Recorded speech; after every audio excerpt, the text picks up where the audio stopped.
तो अब हम डिस्कस करेंगे question number 19 from the chapter alcohol phenols and ethers and let's see कि इस क्वेश्चन में हमें क्या बताया गया है। सो राइट द मैकेनिज्म, हमें मैकेनिज्म ड्रॉ करना है for acid catalysed dehydration of ethanol to yield ethene. ठीक है, सबसे पहले तो इस क्वेश्चन का मतलब ही समझते हैं। पहली बात तो हमें मैकेनिज्म बताना है एक रिएक्शन के लिए, वो रिएक्शन जो कि एसिड कैटेलाइज्ड है, यानी कि वो किसी ना किसी एसिड की प्रेजेंस में हो रहा है। और आप सभी को पता है कि जो मिनरल एसिड्स होते हैं वो H+ आयन को रिलीज करते हैं, सभी नहीं लेकिन मैक्सिमम एसिड्स H+ आयन को रिलीज करते हैं। तो किसी एसिड जो कि H+ आयन को रिलीज करता है, किसी इस तरह के एसिड की प्रेजेंस में हमें डिहाइड्रेशन करना है। डिहाइड्रेशन का मतलब हो गया वाटर के मॉलिक्यूल को बाहर निकालना है, यानी कि एडजेसेंट कार्बन से H और OH को बाहर निकालना है इथेनॉल से। ठीक है, इथेनॉल आपका क्या होता है? So this is your ethanol, और इससे हमें क्या बनाना है? इथीन। ठीक है, तो हम क्या चाह रहे हैं? हम इथेनॉल से इथीन को बनाना चाह रहे हैं, यानी कि वाटर के मॉलिक्यूल को निकालना चाह रहे हैं H+ की प्रेजेंस में। Is that clear? ठीक है, तो ये हमारा क्वेश्चन है और इस क्वेश्चन का मैकेनिज्म हमें ड्रॉ करना है।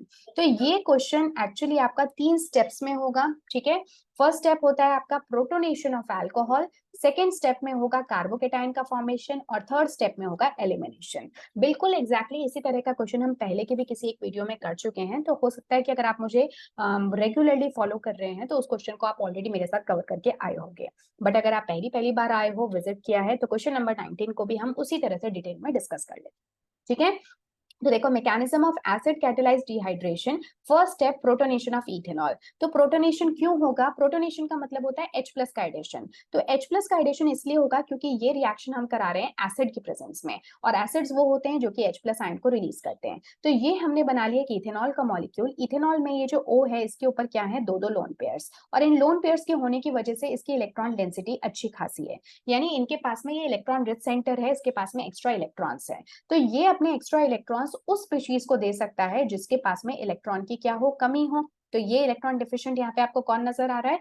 H+, है ना? H+ है, यानी कि इसके पास इलेक्ट्रॉन की कमी है, तभी तो इसके ऊपर इसके ऊपर पॉजिटिव साइन है। तो ये तो है आपका इलेक्ट्रॉन डेफिशिएंट साइट, और ये है आपका इलेक्ट्रॉन रिच साइट। तो जो इलेक्ट्रॉन रिच साइट है वो इलेक्ट्रॉन डेफिशिएंट साइट को क्या करेगी? इलेक्ट्रॉन देने की कोशिश करेगी।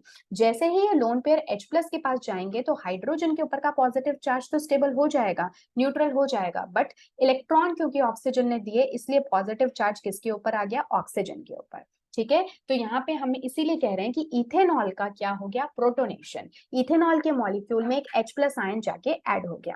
ठीक है, नेक्स्ट स्टेप में हमारे पास में आता है फॉर्मेशन ऑफ कार्बोकेटायन। अब देखो ये जो इथेनॉल, प्रोटोनेटेड इथेनॉल है, ये प्रोटोनेटेड फॉर्म है। अब इसके ऊपर क्या है? ऑक्सीजन के ऊपर पॉजिटिव चार्ज। ऑक्सीजन क्या होता है? बहुत ज्यादा इलेक्ट्रोनेगेटिव होता है, उसके ऊपर पॉजिटिव चार्ज तो आना बहुत ही बड़ा मतलब एक तरीके से अपराध है।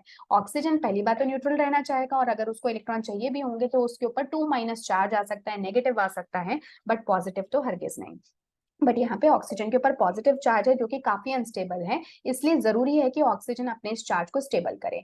तो चार्ज को स्टेबलाइज करने के लिए वो क्या करेगा? जो साइड वाला कार्बन है उससे कहेगा कि मुझे इलेक्ट्रॉन दे दो ताकि मैं यहाँ से निकल सकूं, और ये वाटर की फॉर्म में बाहर निकल जाएगा एक न्यूट्रल फॉर्म में। बट क्योंकि कार्बन ने अब अपने इलेक्ट्रॉन दे दिए तो कार्बन के ऊपर पॉजिटिव चार्ज आ गया, और कभी भी किसी भी चेन में अगर कार्बन के ऊपर पॉजिटिव आता है तो आप उस स्पीशीज को कार्बोकेटायन कहते हो। ठीक है, इस स्टेज पे मैं आपको एक बात बताना चाहती हूँ कि अगर कार्बोकेटायन बनता है और अगर रीअरेंजमेंट की पॉसिबिलिटी है, यानी कि अगर जो कार्बोकेटायन, जैसे इस केस में ये एक प्राइमरी कार्बोकेटायन है, अगर पॉसिबिलिटी है कि प्राइमरी से सेकेंडरी कार्बोकेटायन बन सकता हो या फिर टर्शरी कार्बोकेटायन बन सकता हो, तो हमेशा रीअरेंजमेंट होगा ही होगा।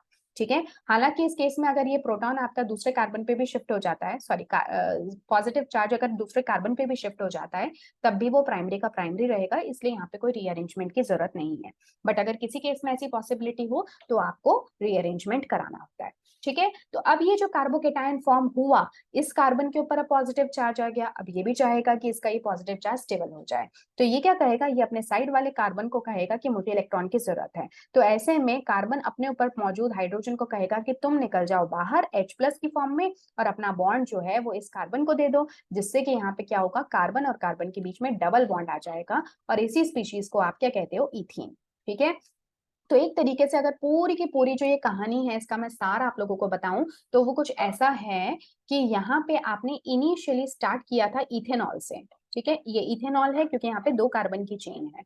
जब आपने उसको H+ के साथ में ट्रीट किया तो सबसे पहले तो हमने देखा कि यहाँ पे बना OH2+, ठीक है। अब जैसे ये OH2+ बना तो ये जो है ये तो निकल के आपका वाटर मॉलिक्यूल के फॉर्म में बाहर, और जिससे कार्बन के ऊपर इस कार्बन पे आ गया पॉजिटिव चार्ज। अब इस पॉजिटिव चार्ज को यानी कि कार्बोकेटायन बन गया। अब इस कार्बोकेटायन को क्या करना है, इसको अपने इस पॉजिटिव चार्ज को स्टेबलाइज करना है।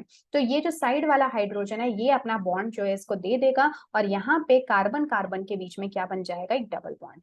तो ये वाली स्पीशीज आपको फाइनली मिली। आप चाहे तो सिंपली इसको इस तरह से भी रिप्रेजेंट कर सकते हो, ठीक है। इसी को ही हम कहते हैं इथेन। तो 3 स्टेप्स हमने फॉलो किए इस प्रोडक्ट को फॉर्म करने के लिए। क्लियर है? तो ये था हमारा पूरा का पूरा प्रोसेस, एंड आई गेस कि आपको अच्छे से समझ में आ गया होगा। And this final step is called as elimination, क्योंकि यहाँ से हाइड्रोजन रिमूव हो रहा है और एक OH पहले से ही रिमूव हो चुका है, ठीक है। तो एक तो OH आपका पहले ही रिमूव हो गया था और एक स्टेप में हाइड्रोजन रिमूव हो गया। तो हाइड्रोजन और वाटर दोनों का रिमूव होना अल्टीमेटली फॉर्म क्या करेगा, water, and that's why this process is called as dehydration, ठीक है। डिहाइड्रेशन मतलब पानी का निकलना, रिमूवल ऑफ वाटर, ठीक है। सो ये था हमारा question number 19, and I guess कि आप लोगों को अच्छे से समझ में आ गया होगा। अब हम मिलेंगे नेक्स्ट क्लास में जिसमें हम क्वेश्चन नंबर 20 को डिस्कस करेंगे, बिल्कुल इसी तरह से डिटेल में। So for that take care, thank you so much, और मिलेंगे बहुत जल्द नेक्स्ट वीडियो के साथ।